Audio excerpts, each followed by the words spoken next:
Hello, internet world, and welcome back to my channel. Welcome if you're here for the first time. I'm Stephanie, and in this channel, I'm going to be talking about and using oracle cards and tarot cards as a tool for decision making and for connecting you with your own intuition. So, if this is the first video you are seeing of mine, I would suggest looking at part one, where I talk about sort of an intro to probability. Haven't even gotten the cards out yet myself because I believe this is so foundational to how I approach reading tarot for myself, for others. And if I were going to recommend it as a tool, I would say this is what you need to know and understand first before asking for guidance from one of these tools. It also will help engage your intuitive decision making when you're following advice from other people. If you have friends you can bounce ideas off of. So far we have started with, I'll just show you here. This is the chart as we left it off in the last video. I've used color coding, and I'll re-explain what these elements are. So we talked about probability when we are flipping a coin or asking a yes or no question for guidance. This is going to be variable A at the top of this Punnett square diagram. And again, I explained this a little bit better in the first video. So when you flip a coin or when you ask a yes or no question, you only have two responses that you are allowing at that time. And it's going to be a yes answer or a no answer. And most people then will jump to the question of, should I follow this advice that I'm getting? Should I take the word of a coin flip, or should I believe in the guidance from a tarot reader? And I like to put that question on pause, but we will be addressing it today. So for now, in our second factor here, we talked about our feelings about the answer that we might receive from what many could view as a random chance outcome of the coin flip, right? So maybe I flip the coin. My question is going to be, should I apply for that job, let's say? And the coin says yes. So there's a 50% chance I'm going to be happy. I'm going to say, you know what? I should apply for that job. I've worked really hard. I think I'm qualified. I feel good about this. I'm going to go ahead and say, yeah, I feel good about that answer. There's also a 50% chance that I'm not going to feel good about a yes answer. So I've asked the question, should I apply for this job? The answer is yes. And I think to myself, you know what? I just got settled in my new position. Maybe I'm giving up too early. Maybe I'm not ready to make a change. Maybe I don't feel qualified, right? And this is going to lead me to think, let's try the flip again. I don't like that answer. Best 2 out of 3, right? The same is true for no. Maybe I get the no and I feel good about it. And I say, you know what? I do like where I'm at right now. Maybe the other job has more money, but I like this one for other reasons, right? So I'm going to feel good about the answer of no, I should not apply for that job. There's also a chance that the no is going to make me unhappy. And I'll see the answer of no and I'll think, you know what, that's not fair. I really want this job. I think I can work hard to get it, right? And that's what this is doing so far, is just connecting me with my emotional response to this outcome, right? Now, the third question I'm going to loop back in is, should I follow this advice? So this is a complicated question, right? Because when you see the probabilities here, there's now 4 different outcomes that might happen based on just the 2 variables. What is the outcome and how do I feel, right? And people want to know that they can trust the guidance that they're receiving, right? So this variable A, I like to call this the power seat. So when you are flipping a coin to get guidance, you are putting the power temporarily in that coin to tell you what you should do. And then the question comes, do I trust this? Do I want to follow this advice, right? So some people think that it is completely random chance. Some people might think that there's, a benevolent spirit or power or God or the design of the universe, fate, destiny, whatever it might be, that is causing the outcome of the coin flip. So let's assume for the first part that we believe whoever's up there, whatever is causing this is a benevolent friend. This is a good guy. This is someone we can trust, right? Now, here is where the decision making becomes complicated because, in a lot of cases, if you believe that something that wants your highest good is causing the outcome of the coin flip, it's going to lead you to think, okay, I have to follow that advice. This is what God wants for me, or this is what is my destiny, right? So, what I'm going to do to illustrate this is I'm going to add another yes, and I'm going to use red for this one.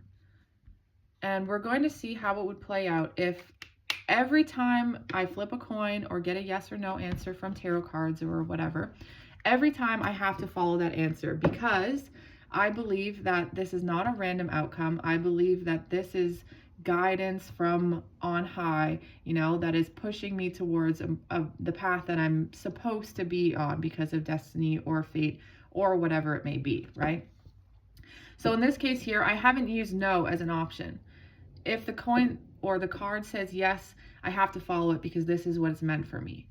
If the coin says yes and I don't feel good about it, I still tell myself that I need to follow it because maybe I just don't understand the big picture, right? Maybe God works in mysterious ways. Maybe I don't yet see how this will be to my benefit, even though I don't feel good about it now. And the same can be applied to the no outcome of the yes or no question, right? So now we've decided that no matter what happens, the coin must be followed, right? You are putting the coin in the power seat. You're assuming that someone behind it is pulling the strings and orchestrating the outcome of this test so that you will always follow the path that is best for you. Now, again, I want to add a fourth variable, and that's going to be back towards the feelings. And this is going to be, how do I feel about following this guidance? I have to follow it. Am I satisfied with that? Is that good enough for me? Am I going to be happy with this decision long term? Am I going to be happy with how I arrived at this decision long term is the most important question. Because at the end of the day, in many cases, you won't know how things are going to go until you make a step, right? You won't know how you're going to feel until you try something. You're not going to know if you regret it potentially until much later. And those are variables that are very hard to quantify. But what you can determine is whether or not you will be satisfied with your decision making, right? So people say things like hindsight is 2020, or don't beat yourself up for a decision that you made in the past when you knew less than you knew today, right? So today, I'm following the decision even though I might not be happy about it. Am I going to be happy not with the result necessarily, but with my own decision making, okay? So this is going to be the next variable. So if I have made a decision that is in alignment with my feelings, then I'm more likely to feel confident or satisfied with how I've arrived at that decision. So what I mean by this is, if the card says yes, that's in black, right?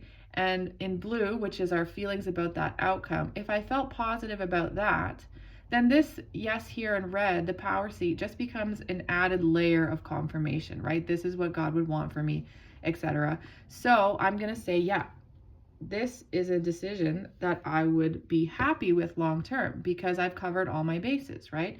Same for this no. If I believe if the no is the outcome of the experiment and I say, you know what, that sounds like the answer that I think that I need, right? Maybe you think to yourself, this is the answer that I was meant to have by, whoever it is that is in the power seat. So even though this outcome is a no, I can still feel happy about the way that I have handled this decision making because I considered my feelings, I considered the authority, right? And I go forward with that decision feeling confident. Here's where it gets a little tricky. What if I did not like the answer of the coin flip, right? It says, don't do that thing, or don't go with that person, or, whatever it may be. Don't drink that next coffee was an easy example, right? If I don't follow my feelings, right?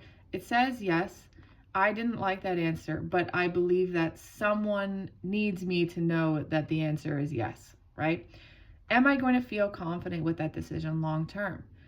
It's impossible to tell, right? It's impossible to know if you're going to be happy with that outcome until that situation plays out to completion. And you might find that that turned out to be the right answer for you, but in many cases, you're going to feel a little bit of a nagging, like, why did I let that coin determine how I made this choice? Why did I let that person?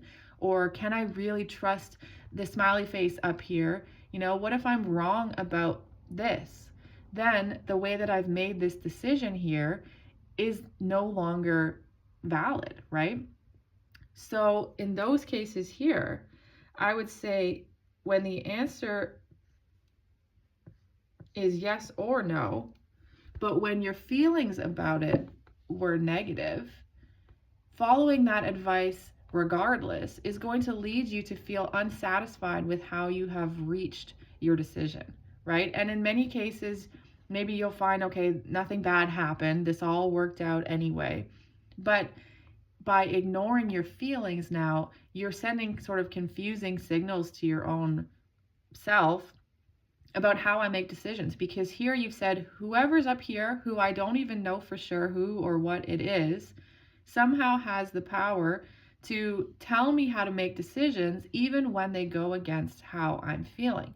And again, I think this is why a lot of people find it difficult to follow instructions, whether that be, my supervisor doesn't seem as qualified for this job. Why should I listen to their direction? I've been here longer. Or, I don't believe in church anymore. I had some bad experiences growing up. I don't know if I believe in God or if I trust in a higher power. Why should I follow this advice if it's going contrary to how I feel? Now, what's interesting about this is the same is true in reverse. So what if I am a big skeptic, right? What if I don't believe in magic, in miracles, in anything like that? Or what if I think that it somehow maybe it's a trick, right? It's a trick of the eye, it's a magic trick. It's or it could even be a malevolent spirit. What if I'm getting messages from someone or something that does not have my best interest in mind? So we're going to switch in the power seat. We're going to put a sad face up here, right? So what do I do in this case? Maybe if I've decided that there's a bad guy up here, as my 3-year-old would say, right? If there's a bad guy up here, then I don't want to follow their advice. So no matter what the bad guy says, I'm going to say, no, I'm not doing that. I'm not following that advice, whatever it may be. So instead of putting the yes down in every box, I'm going to put the no. I don't want to follow that. I don't trust you. I don't know you, right? So no matter what the outcome of the coin flip is, and no matter what my feelings are about it, I've decided I don't trust this guy up here, so I'm never going to follow that advice. I'll do the opposite of it because it's going to be a trick and so on, right? So we go back to the next question again, is how do I feel about this decision, right? How do I feel about doing the opposite of the advice that I've received? Now, in some cases, in many cases, you're going to find that, I guess the opposite is true of when we believe that there's a smiley face up here, right? So if you feel good about the yes that you've received, but you've decided that you cannot follow that advice because of mistrust in this character, right? Then what's going to happen is your answer is going to be inverted. You're going to end up not satisfied with the way that you've made your decision, because you're going to say, well, why should I miss out on opportunities just because of this guy? Or why should I deny myself the chance to explore something new just because of this guy, right? And so this same can be followed through. And what you'll notice is two things actually that's interesting is when you were happy with the results, when you felt good about the results of the coin flip and chose not to follow that advice, that's going to lead you to feel unhappy about the decision that you've made.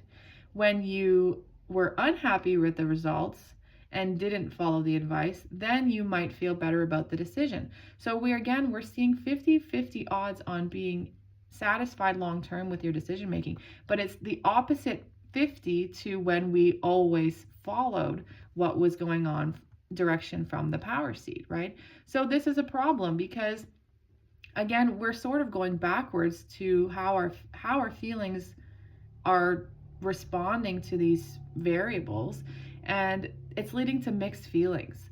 And mixed feelings is what causes regret, and it's what causes anxiety, self-doubt, right? It keeps us trapped in these cycles in our minds where we're thinking, do I trust myself to make a decision, let alone someone or something outside of myself?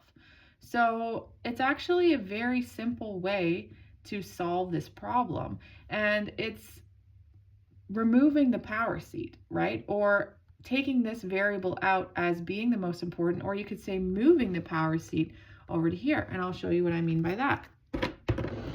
Where's my cloth here? So let's just assume here that maybe random chance is the best answer, or maybe just even saying it's something that I cannot know. I don't know what causes the outcome of the coin flip. I see the result, but I'm not sure what it is, right? Could be God, could be chance, could be anything. So there's my backwards question mark. Okay, so let's see. Got one forwards, one backwards now. So we don't know what's up here, so we're not going to give it too much thought. What else can we use to make our decision other than trust in the cause, if there is one, of the outcome of a 50-50 probability question, right? How else can we make this decision? And when you move the power seat over to here, you realize it becomes quite simple. You make that decision based on how you feel, right? So if you like the answer, then you follow the advice. If you don't like the answer, then you don't follow the advice. And again, this is where often tarot readers, I'll say, and other people will say, don't just take my advice, right? It's kind of acknowledging that the only person who can truly speak to what you should do in your own life is going to be your own self, because it has to be a decision that you feel good about, and it has to be a decision-making process that you feel good about, because then you don't have to spend time regretting your choices, right? So here's what we have so far, is if we don't know what's going on up here, we can only make the choice based on what's going on over here. So here I received a yes, I liked the answer, so yes, I'm going to follow that advice. Here I received a no, and I like that answer, so yes, I will follow that advice. And same here, I didn't like the answer I received, it didn't sit right with me, so no, I'm not just going to blindly follow this potentially random, potentially benevolent, or potentially malevolent direction coming from this power seat. Instead, I'm going to choose based on what feels right for me. And so when you follow this through, you realize that this is the only way to truly be happy with the decision that you have made and how you have reached it, right? So I feel good about following this decision because it's in alignment with what I was feeling and thinking and what I hoped for anyway.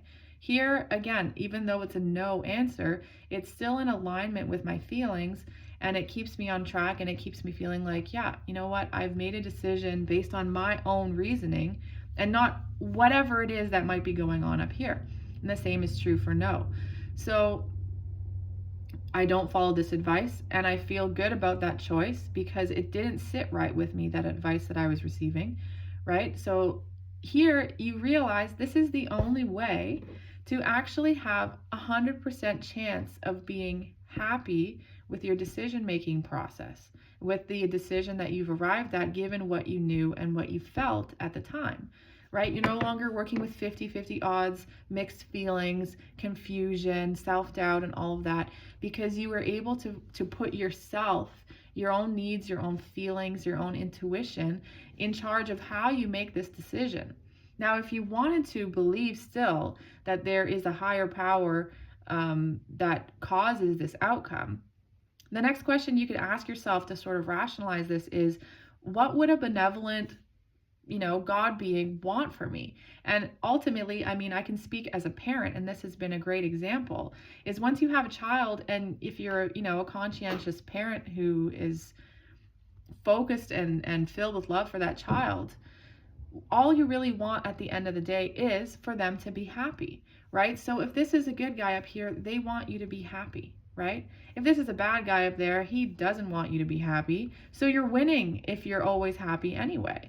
And if it's completely random chance and it makes no difference, then you haven't made a decision based on a fallacy where you need to follow this advice regardless, because instead you've chosen to follow your own intuition. And this leads you to feel confident with that decision that you've made as well. So I hope that makes sense. I really hope that makes sense, because this is foundational to the way that I look at tarot. And I know tarot is a lot more complicated than just simple yes or no questions at times. And that's because we as human beings are a lot more complicated than, the binary of yes and no. Right? And that's why it's so important to connect yourself with your feelings, with your intuition, right? To be able to tell when you feel good about something and when you don't. Now, in the next video, I'm going to talk about what I call a healthy yes and a healthy no versus an unhealthy yes or no. Now, some tarot readers refer to this as the shadow side or whatever. And it's just going to dig a little bit deeper into the second variable here, which is how I feel about this result. So if you've been interested so far, if this has been helpful to you, then thank you so much for watching. Check into my next video and we will discuss how to just make sure that the feelings that you're basing your decision on whether or not to follow the advice from a card reader or from a yes-no flip, a roll of a dice, whatever, how to make sure that that is actually your true feeling, because that's going to ensure and increase the chances of making a well-reasoned decision, even in more complicated situations. So thank you so much again. I'm Stephanie, and I hope this has been useful to you. Have a great day.